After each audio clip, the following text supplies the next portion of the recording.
Great to be with you, and thank you for the invitation. Thank you for coming. I think perhaps as I go through the presentation, if you do want to ask anything as clarification or whatever, then please do. We're a reasonable sized group to do that sort of thing, although I know there is time for discussion and questions at the end. So I've put together a presentation. I don't know why we've got Chinese dragon there. We've got new branding, and it comes with a certain amount of little logos, but it doesn't seem to have helpful things from my perspective in the logos. But anyway, perhaps it says something about culture and spirituality. I could make tendentious links if you would like. Chaplaincy for me has been something that's gone in my life and ministry over a very long period. Actually, I was thinking, in fact, it's really a bit longer probably than 28 years. From a late teenager visiting with a prison chaplain in an open prison that then led to Strange Ways. This sounds good, doesn't it? And spending a Sunday there, and I've taught on the MTH at Cardiff, particularly with military chaplains, and most of the time I've been in healthcare chaplaincy. And my PhD some years ago with Sheffield University was on chaplaincy in the 21st century, and that's the book that came out of that. So I've kind of been interested, I suppose, in the place of spirituality and spiritual care outside a church setting, by which I mean a church building and so on. A lot of that time in different ways has been about listening to stories, and that's a little bit why this topic is the one that I've chosen in discussion with Barry and others for this afternoon, this evening. And all different kinds of stories. And so what I'm going to do in this is tease out a little bit what the nature of story is within pastoral and spiritual care, but also what it may then mean if there doesn't immediately appear to be story. And that's a kind of personal strand of this. And I'm aware of the imperfections, I think, of what I'm sharing with you, because it does draw together somewhat eclectically different academic genres as well as different experiences, and that is a risky thing at times, because you suddenly find there's a great big hole somewhere, and you're very welcome to point out where you feel those are as we go on. But I find it quite productive to do that kind of eclectic discussion, but it may not always be as systematic perhaps as it should be. And the personal element is my mother died nearly 2 years ago with advanced dementia. And I think from a personal and a sort of theological perspective, I was quite challenged by almost a year, I think, the final year of life, where story was extremely elusive and engagement was very elusive. But it is important to remember, and we have a dementia advisor who works with us full-time at MHA, David Moore, who's excellent, and he repeats the saying that, you know, when you've met one person with dementia, that means you've met one person with dementia. That the manifestation, the experience of neurological change in particular can be very varied, and that will be touched on again in what I want to share with you this evening. I'm only saying evening because it's gone dark. It feels like the middle of the night. So the overview of what I want to say, first of all I'm going to talk a bit about what story may mean and what that might mean when it begins to be more challenging, or the rendition, I suppose, of what we might regard as a coherent narrative becomes more challenging because of circumstances.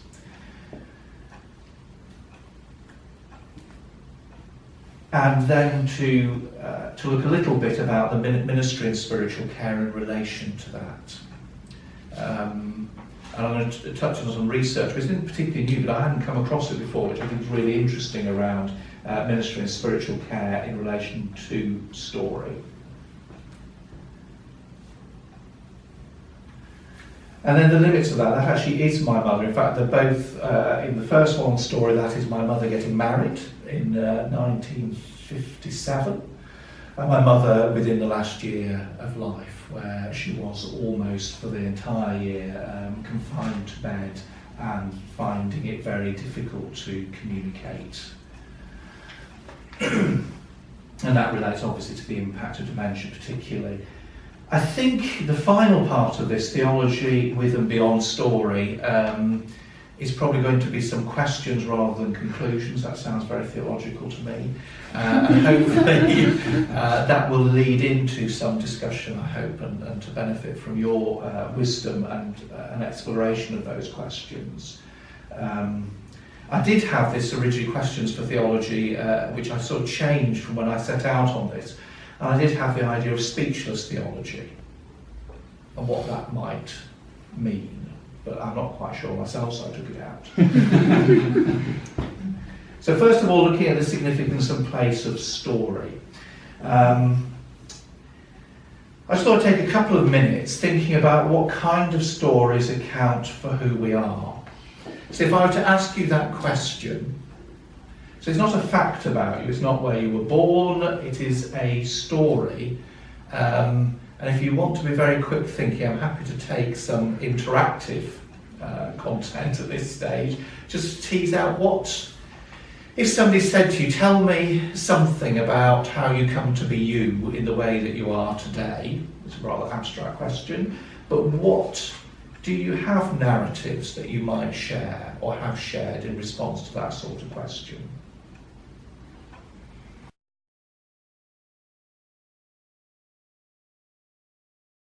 I've thought on relationships to those stories, but emotion is perhaps something that's quite invested in those narratives, how you've been affected by them. And I think we probably all have some of those kinds of stories that have shaped us, that give an account of who we are. There are probably lots of untold stories about our life that don't make that cut. So it's quite a particular thing.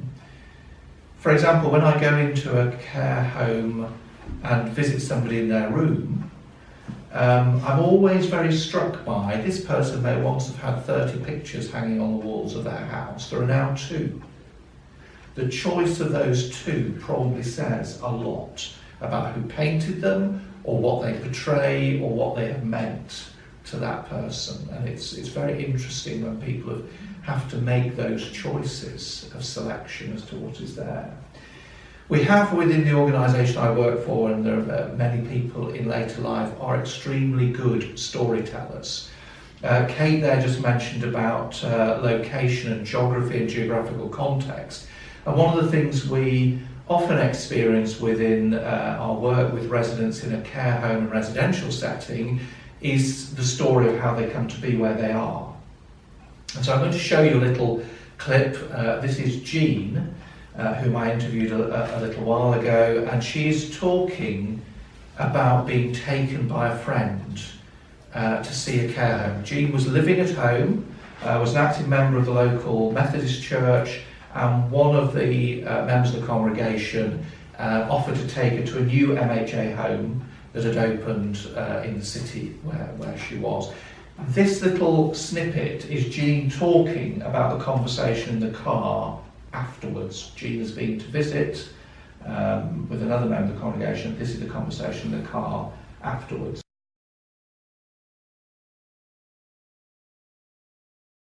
But you get an idea of that. You know, there was a very particular story, and maybe that's the first bit of that story of how she then eventually came into a place of care. In fact, she's in retirement living with care rather than a care home, and there is a distinction.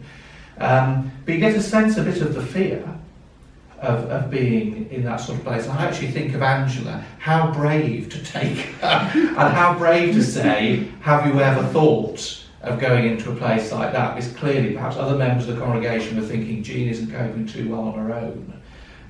But given how vivid Jean can express herself, I thought that's quite a bit of courage by the other person in the congregation to share that.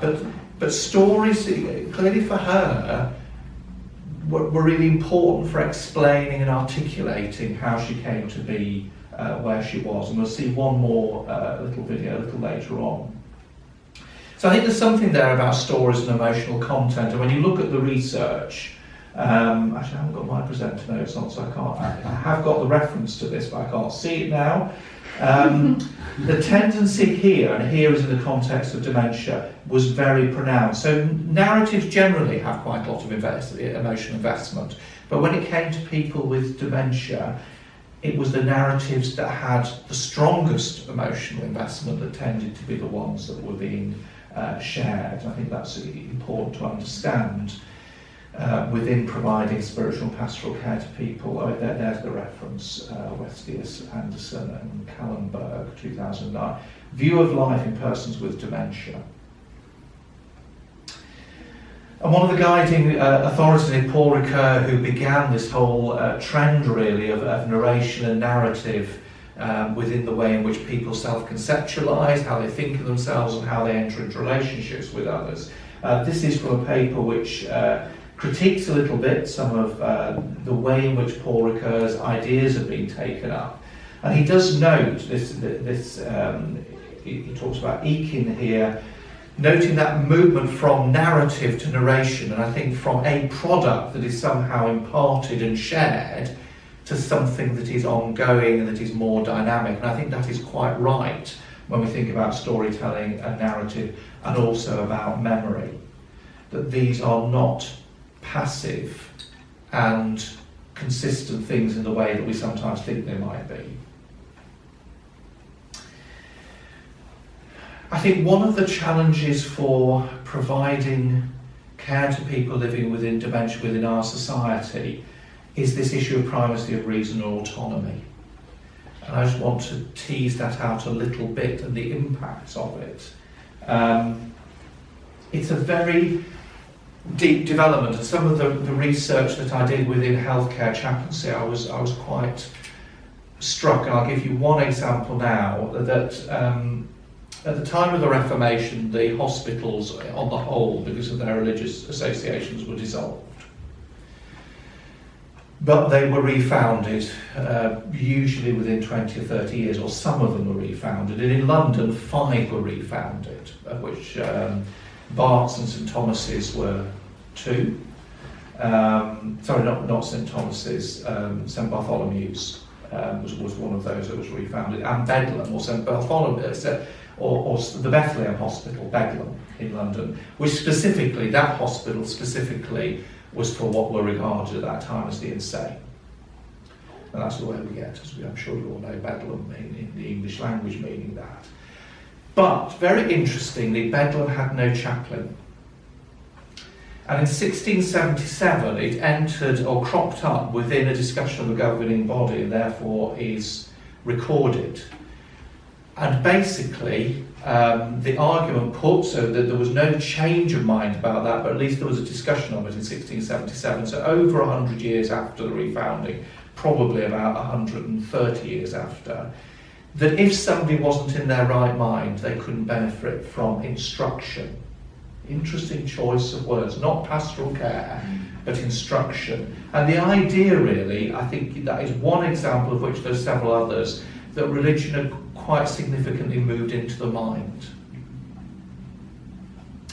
So, for example, if you look at late medieval hospitals, you would have had a lot of images. You might have had a cross, and you'll find donations to medieval hospitals of amounts of money to provide oil to make sure, or candles to be bought, so that during the night a religious image could be illuminated and still seen. What you get after the Reformation is text on the wall. So again, it is rationality, the ability to be able to understand and be influenced by religion is quite a stark change in the fabric of hospitals and in the purpose, to a degree, of what the chaplain was about or how it was articulated. I have to say, as Kate's here, that one of the reasons that in the admissions registers for Bedlam, which are quite interesting to contemplate, Methodism was one of the reasons occasionally people were admitted into Bedlam. So excess, and I mean, you also get a change at that time. I was quite struck by how certain prayers of the Reformation change, and you get prayers addressed to Lord our Governor, and governance becoming something, so not intemperate excesses of religion, but more moderate expressions of religion within that. but it's the bit in the 1677 discussion about, well, if you're not in your right mind, how can you benefit from religion? And I think we live with a certain legacy of that. And things that are prioritised within our society potentially also disenfranchise, I think, those who may find what will be seen as normative reasoning and logic to be difficult or simply not something that they express themselves in, which are around choice and independence.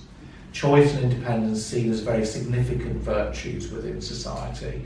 And you certainly, when I talk to many older people, it was true in the NHS as it is within care homes, people feeling very aggrieved that they are no longer independent. And feeling that they would like more agency, more autonomy to be able to do the things they want to, but through circumstances have become more reliant upon others. And that then has something to say about the coherence of story. So is the experience of dementia, or the way in which people living with dementia in society may feel at times ostracised or excluded, heightened by the circumstances of Western rationality? And this comes from a paper that actually looks at the experience of dementia within Chinese society and also within Western society, and actually comes to similar sort of conclusions there. Because of the privileging of the cognitive domain, does that have an implicit exclusionary, an excluding kind of effect upon people? And I think there is quite a lot to reflect upon within that idea, that when you place so much within reason and rationality, what does that do to the people who do not see themselves or are not seen by society to conform to those normative expectations of being able to engage in conversation or story? I don't know whether that's something you see within your own experiences, but I think it is something that we see within the care home sector. You were talking about some of the lowest paid care staff in society. You were talking about something the government and all political parties seem reluctant to address and to face, and somehow that is allowed. And are the factors such as the cognitive ability of those within those institutions and places of care that passively assists that non-resolution, or that ability not to see the significance of those individuals within society? This is my gargoyle of the day. I see this from my study window. It's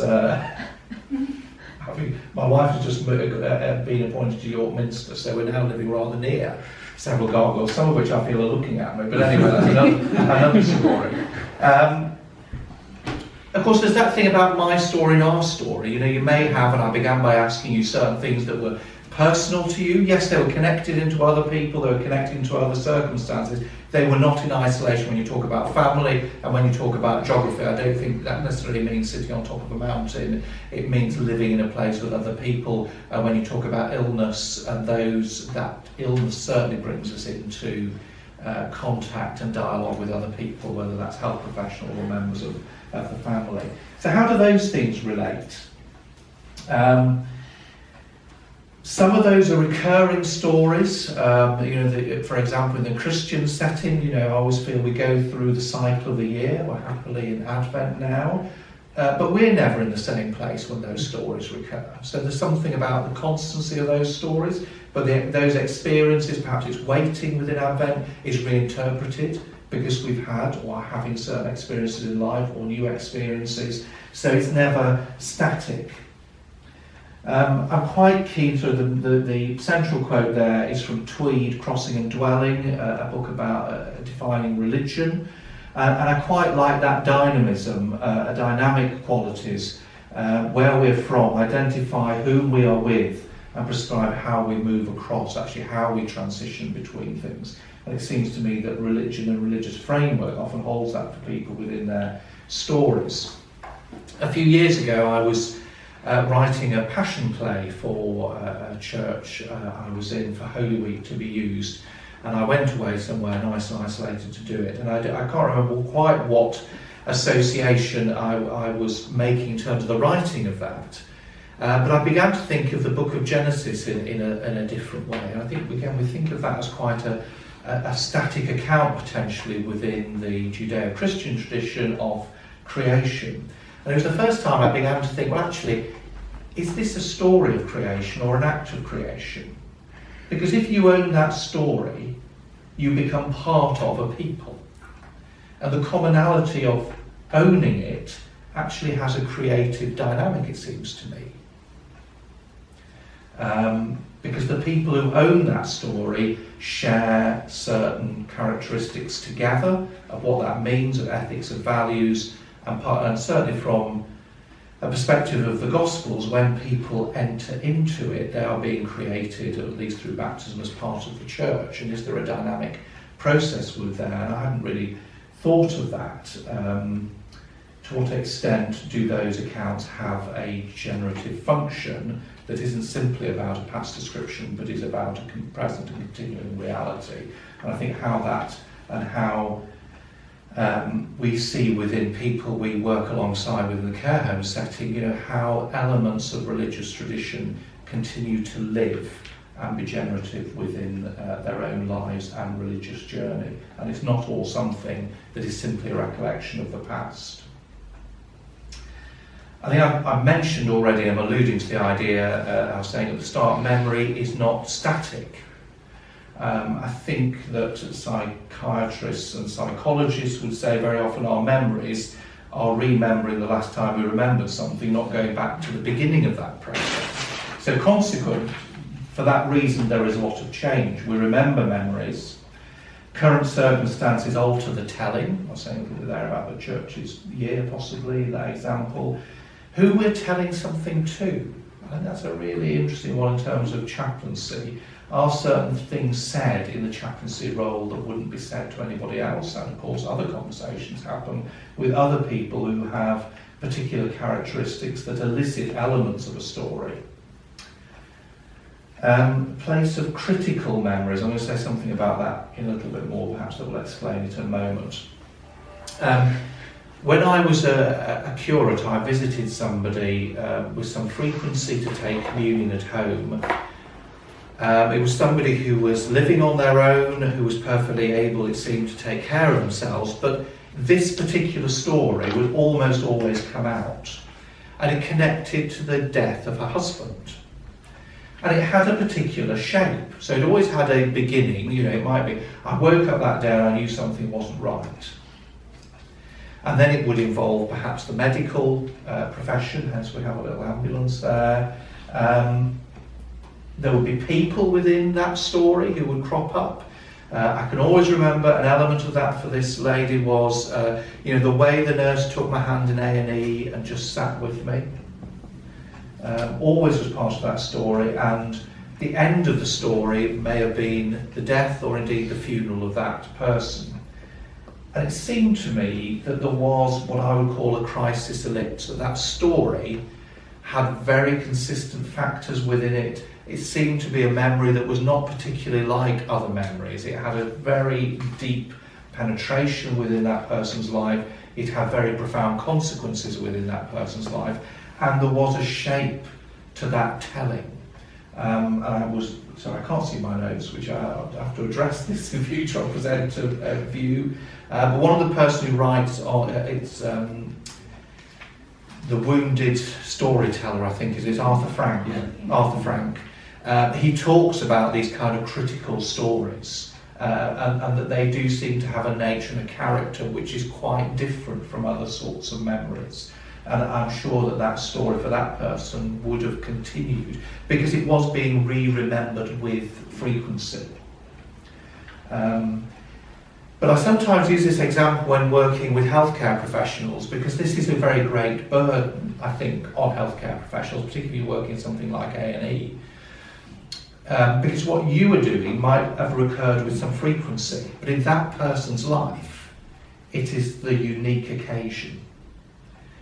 And where I was saying that in this person's narrative, that the feeling and the care that was communicated within a crisis about the way the nurse held their hand and just sat with them and didn't feel the need to say a lot or dash off or whatever, but just was there to be with them.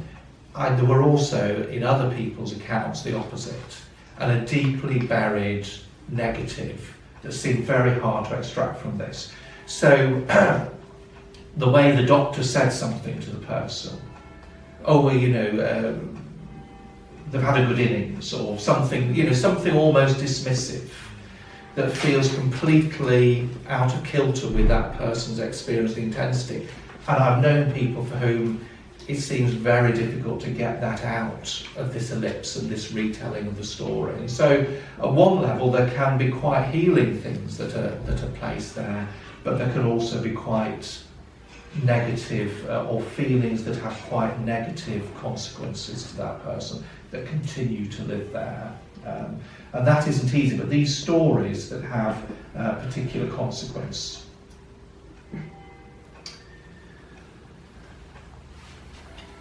This is a rather nice title to this paper, or subtitle, Curating Self-Identity. And this paper looks at somebody living with dementia in a very relational way. So it's not just about them articulating their story, but how that story is held by people who are close to them and who know some of that narrative from the past. And they can share that, they can perhaps reinforce parts of that story, and therefore identity is not seen as something that an individual purely narrates, but is seen as something that is held in a network of relationship. And I think when it comes to people living with dementia, that is very important. It helps if there are people around who know some of the earlier parts of their life story and can relate to those. And I do feel this is very difficult when there are individuals for whom that isn't the case, and they may say things for whom the care staff have no idea where this is coming from or what it connects to. So, sorry. If I may I offer a very, very quick story that illustrates that very well, and I think maybe Chris would have heard this before as well. In a care home, a chap used to get up at 4 o'clock in the morning and make an absolute mess of his room, wreck things, all his clothes out of his drawer, etc., etc., etc. Nobody could actually control what he was doing. 4 o'clock every morning. They then discovered that he used to milk the cows. So they gave him an old pair of dungarees and left them out. In the morning, he got up at 4 o'clock and he put his old dungarees on, because that's what he was looking for, because you don't wear your best clothes to go and milk the cows. He was happy, his room was no longer destroyed. Yes. But what would have happened if nobody knew that? Yeah. It's really, this I think it's great when explanations for forms of behaviour can be done. I think very often that can be achieved with discussion with the family. But if you don't know, you would never get there, would you? You'd never think, this man is getting up 4 o'clock in the morning to milk the cows. Because unless you have that piece of information and the person concerned cannot tell you, which is why that network and those networks of identity, I think, are so important. And maybe one of the things we need to work more towards, and I think there is some elements of this being done, is people beginning to create records of that at an earlier stage, either of dementia or even before they have dementia. Life story work, because it is so helpful then, because you can achieve more in the care of somebody if you know perhaps what earlier memories they're associated with. I will come and say something else about that in a moment. Actually, I think I'm going to skip over this one. Very briefly, this is simply saying, obviously, the numbers of people living with dementia is rising. It's becoming now, as this quotation Peter Kevin says, it's no longer the big C, but the big D. It's not cancer that is so much. This obviously isn't true for everybody, but for many people, the great fear is losing that story themselves and entering into dementia, which is a terminal condition and is obviously reflected on different levels of cognitive decline, which may include plateauing and stability, but nevertheless is a journey that goes in one direction at the moment, and there's no particular medical science that's necessarily telling us that's going to alter. The greatest hope medically, as far as I can see, is about delay. And obviously, as the correlation for dementia is aging, if you can delay, then some people who might develop it won't develop it. We're talking about memory and search for meaning, which I think, thank you, is your comment there. Interpretive bridging. This was very interesting for me with my mother. I said there's a personal dimension to this. When my mother was still at home and being cared for and supported by my father, she began to start to think that they were on holiday, but it was very peculiar because their furniture was there. And she thought this was extremely unreasonable of the people who they'd hired the cottage from or whatever, because they'd obviously had to bring their own furniture, which seemed, very, very peculiar. And she was, but of course, the furniture had been with her through her life. The house hadn't. The house had only been part of her life for 10 years, and she'd gone to an earlier place of memory. So suddenly, the furniture was recognisable, but the house wasn't. It led to a pattern of behaviour in the evenings. There was lots of packing and putting away and preparing, because clearly they were going to move back to their house. So this was rather frustrating for my father, who had to unpack everything that was packed. And so it went on. But it's interesting, with storytelling, I won't preempt it, it's here. Storytellers with advanced dementia, like most other storytellers, are best seen as creative problem solvers. When they encounter some kind of difficulty in telling their story, they try to find a practical solution. So for my mother, that was the only thing that made sense, because it wasn't her home, but the furniture was hers. So then it evolved into, well, clearly I'm on holiday, and that sort of explains a little bit why I don't recognise the home, but why it was perplexing. But you find that with a lot of people living with dementia, that there is this kind of two things are known but are irreconcilable, and therefore there is some creativity which can amuse carers and people involved. So, well, why is this being done? So in that case, it was the milking that was the key bit, because the time was right, but the place and context wasn't right. But could there be something that acknowledged that? And with the acknowledgement, it sounds there came a degree of settlement and contentment, and the person was happy with that. And this is where we're moving a little bit beyond words. The semiotic meaning, mimetic events in the story world, and can we enter into those? I think I hope very few people that these days follow what certainly was happening, I think, in the 70s and 80s, of kind of corrective narratives. So your idea was you would reorientate the person, you would tell them. Somebody in working in one of our care homes said in the past they could remember a note being led, can you please tell Marjorie that her husband is still dead? That is not necessarily what we would do today. We would work with that story, that construction of meaning and reality the person is articulating. We wouldn't necessarily try and reorientate that person to where we are, but they may not be. Within ministry, I'll come to this video in a moment if it's going to work. One of the things that I've done since joining MHA, Methodist Homes, a fairly big charity, I say 90 care homes, 70 retirement living schemes, serving 7,000 people in residential settings. I think so. Something around that number. When I arrived, the board meetings for the organisation, which is rooted in Methodism historically, but is fairly much a separate entity today. But the board meetings began with a prayer, and my predecessor, the person in the role that I'm now in, would open that with prayer. I decided that we needed to be perhaps a little bit more creative about that, and serving a number of functions really. I now video a resident offering a prayer for the board, and that's shown at the beginning of the meeting. So we begin with one person in one of our services, and they are doing something for the board. And I think we need to try and get away from a bit, the doers and the done to, which is a risk, because people want to contribute, and those in our retirement living want to have purpose and meaning and value. So we ask somebody This particular person who's offered it recently is somebody living with a degree of dementia, and they usually begin that prayer. I'm not going to show you the prayer, but they begin with the prayer talking a little bit about who they are and where they are.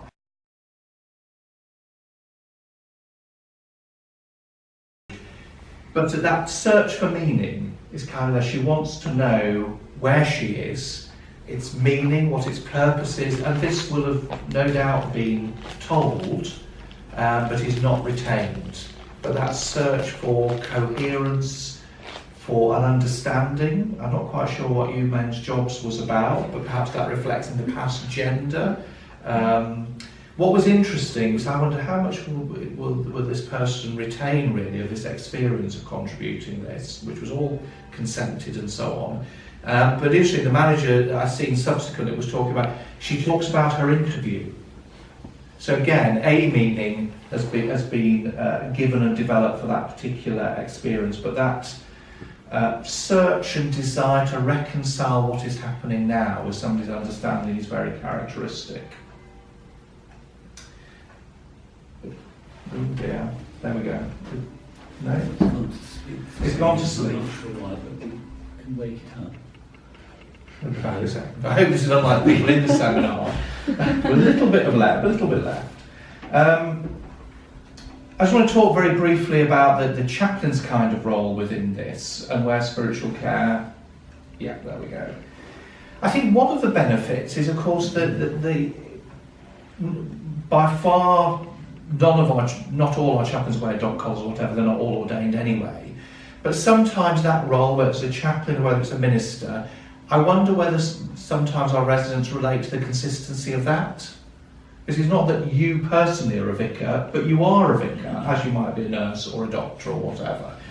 Because very often we do have good responses, interactions, and people understand, because it's rooted in their history, in their social history, something about the role. I'm not sure there's any particular research on that, but often within religious discourse there is feeling. There can be negative feelings somebody might have about a religious upbringing, but there could also be positive resources like language, like prayers, collects, music, all of which contribute to care, and the use of ritual in particular. I think sometimes that unspoken aspect of religious and spiritual care, we don't always appreciate how impactful that can be. So I'll just let you read that, and then I'll explain a little bit about the context. This is 10 years old, this research, or just over 10 years old, and I hadn't come across it until last year. And I really like this because it is not somebody doing spiritual care research. They're not a theologian, they're not spiritual care orientated. They are an academic healthcare linguist. So that's their specialism. And they happened, I think probably at a doctoral level, to have the very creative, imaginative insight to think, hang on, there's somebody else wandering around these wards, and nobody seems to have actually analysed their narrative from that discipline. So this paper called Elicitation Hooks looked at a chaplain's discourse with patients. And this was somebody and a profession that normally looks at how doctors, nurses and allied health professionals examine and explore the interaction in a clinical setting.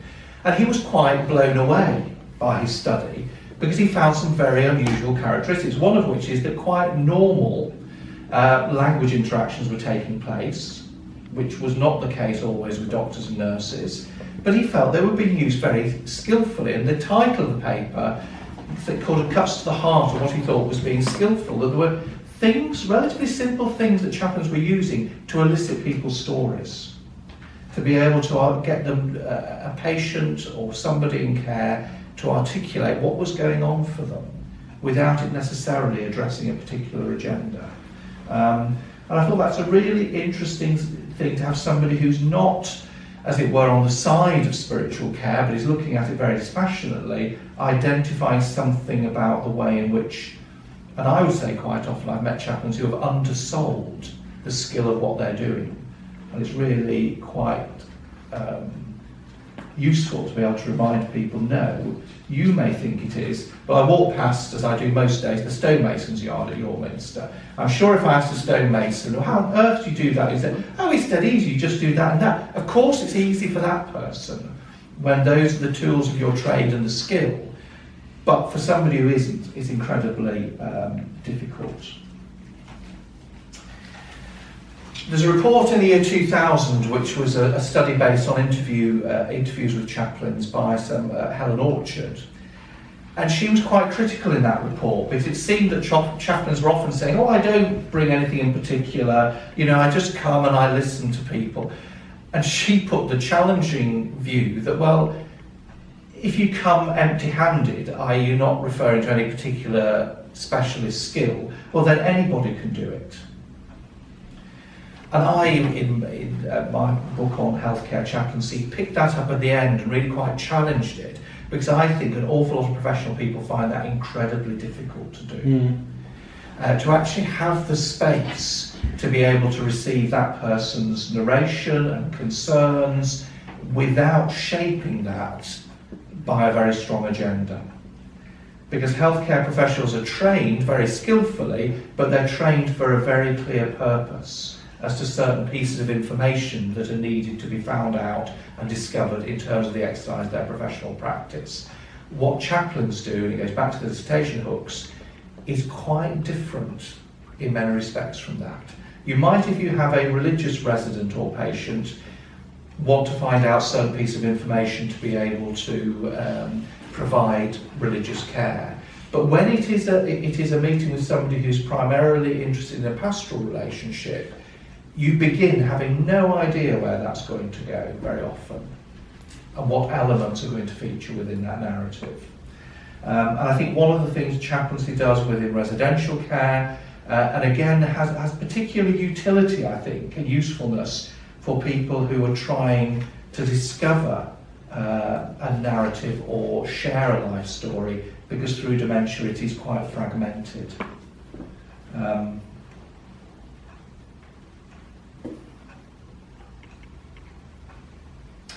We know about there's lots of data out there about the benefits of reminiscence for people living with dementia, and how that can be of value.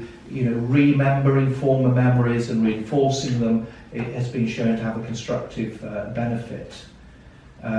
The second quote there is actually from a paper, and this is quite where there is research, particularly around people living with dementia. Quite often it can be with people who developed dementia earlier on. A lot of the autobiographical accounts of dementia are written by people in their 50s who have had and want to do something and share something with that diagnosis and the impact on their lives.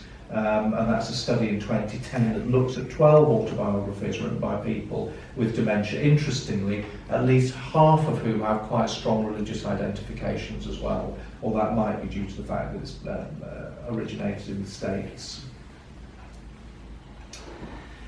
So what happens when the story can't be told? I've said lots of things about the power of story, about it can be affirming for dignity, that chaplaincy in spiritual care can be quite good at eliciting that.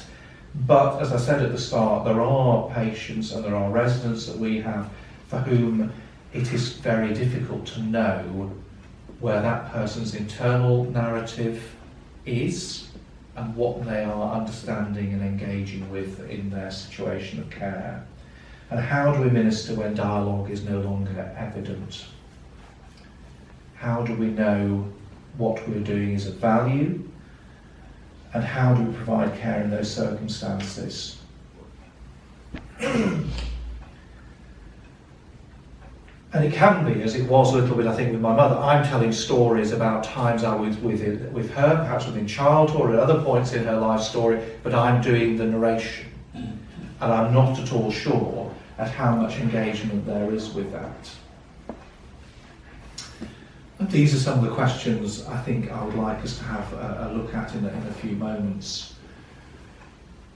We're always part of somebody else's story. As I mentioned earlier on, in terms of audience, when we narrate things, those who are told alter the telling. And it can be that the chaplain, as a conversation partner with a resident or with a patient, our identity, if we're in that position, may indeed shape the things that we're being told. We may not, for that reason, be told all the story. And those of us in the room who are chaplains will know sometimes, staff apologise because they've sworn. And that's just one example of kind of self-censoring because of the role that they see you in. But you think, well, that may be the tip of the iceberg. It's the more obvious self-censoring, but are there other elements of censoring around aspects of stories that are shared or not shared due to the identity of the person being shared with? If we're always sharing some element of the story but never the whole story, is dementia and advanced dementia, as it were, on one end of that spectrum? And Albert Jewell, who was my predecessor but one in my current role, he's just had a paper published where he's saying really we're all on a spectrum of cognitive limitation. And he's challenging whether that cut-off of these people have dementia and these people don't serves an interesting sociological function about our normality. But is it quite as clear as that? I think all the evidence that I've seen is that cognitive decline sets in at about 50. So to some degree we're all on a journey, those of us over 50 in the room, and not everybody is, of cognitive change. And is this about a spectrum, and what does that function of diagnosis serve? Are there some normalising features within that as well as therapeutic features for the person who receives the diagnosis?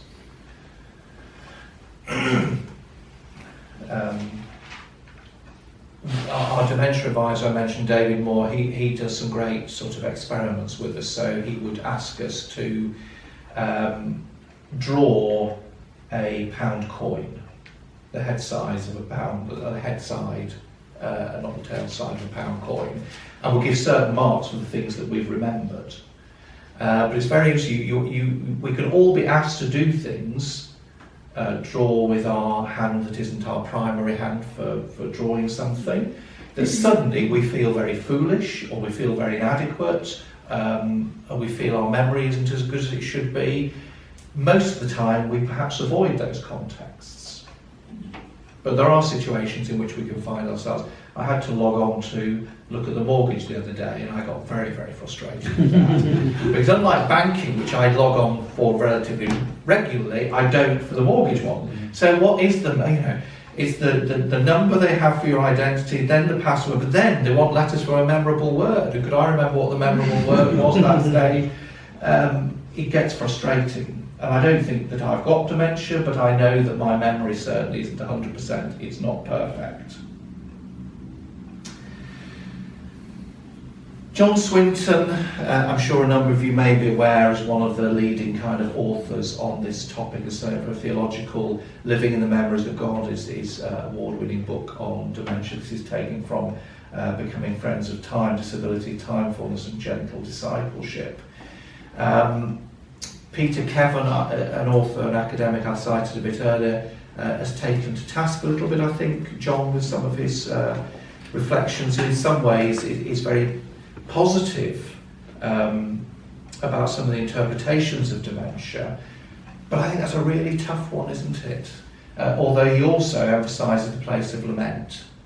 And I can think occasionally, stepping back from my own experience with my mother, I think you'd celebrate something that she did, but at the same time I think, gosh, 5 years ago we'd never have commented on this because it's so simple, but it's become quite difficult. So at the same time that you are congratulating in your own mind, or praising or affirming something that's being done, you're also mindful of the loss of ability and of recognition that is part of that.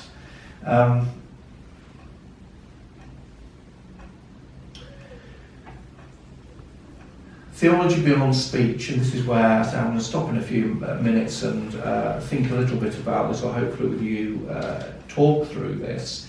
And there's a couple of things perhaps that resource me that are quite fragmentary.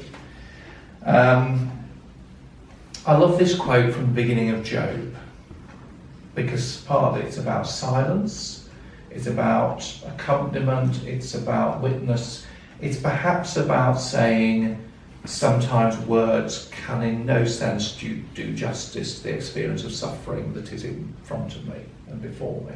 And I have a lot of time for silence in pastoral care, because I think it does that. But also in that very simple, short verse, the attention to posture. They get down, the friends of Job, to where he is, but they don't rush in. They do it. Unfortunately, I think they could have thought a lot better in the 7 days they had of silence about what they weren't going to say. We won't go into that for the moment. We'll give them top marks for the silence. The silence was really, really good. But I mean, everything virtually has been taken away from Job, if you know the narrative. I mean, the cattle are being slaughtered by lightning and whatever else. His family's being killed. His house has been destroyed. He has nothing left really apart from his relationship with God at the point that they meet him and encounter him. But the wisdom of not rushing in, and I think I use this quote quite a bit because inevitably the Bible directly doesn't say very much about dementia. That is a relatively modern experience or understanding. But where do we go for our resources to begin to think about that? I wouldn't be. And the one I go back to, and it's quite old, is Vanston, The Statue of Waiting, as some of you know that work, in which he really looks from the moment Jesus is handed over in the Garden of Gethsemane, and looks at passivity and passion, and he looks at the origins of that word and what it means to be handed over, and the value of that. It's not that nothing is being done, but it isn't being done in the way it has been done to that point, and what does that mean? And I say, I'm not... And the other thing is about spiritual development. I was at something last night the Roman Catholic Church was doing, and it was one of the quotes from the National Peter Cohen.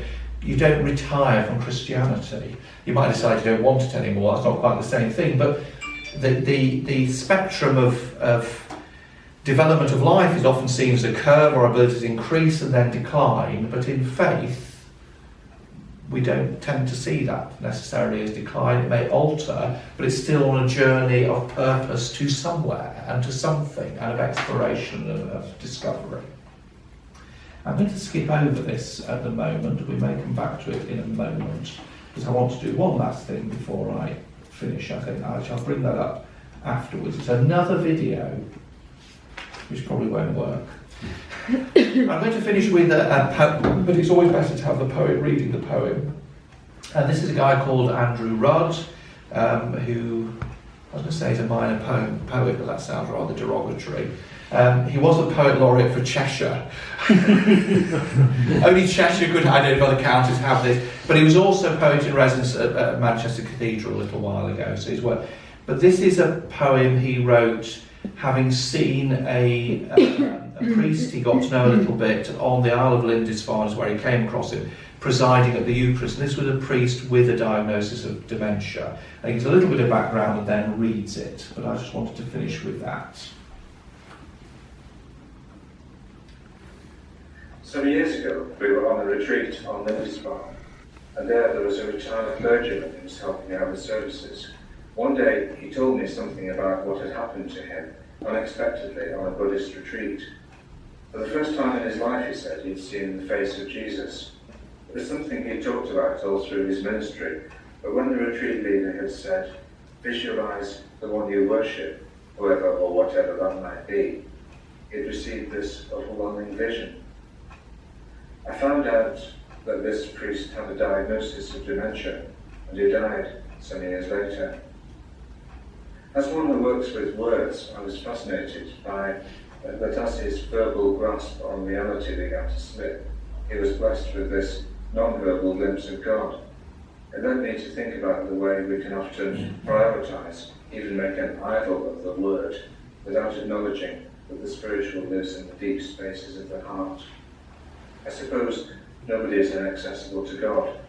Maybe God and the love of God remain accessible to every human being. So I wrote this poem about the experience, Glass Darkly. He tries to describe it, but seems to be passing beyond the edge of words. Losing speech, he has begun to taste the wine, undiluted, without it going to his head. The doctor says this thing will take him into unknowing, unspeaking. But in a year of loss, he sees for the first time what he always longed to see. Out on the dunes, I watch the reeds sweep the wind. I can hear larks and anxious lamb. All he can see is a face regarding him, in whose gaze he overflows. He picks up a word, puts it down again. None of them will do, but when he places bread in my open hands, I catch a glimpse in his face of the face he sees.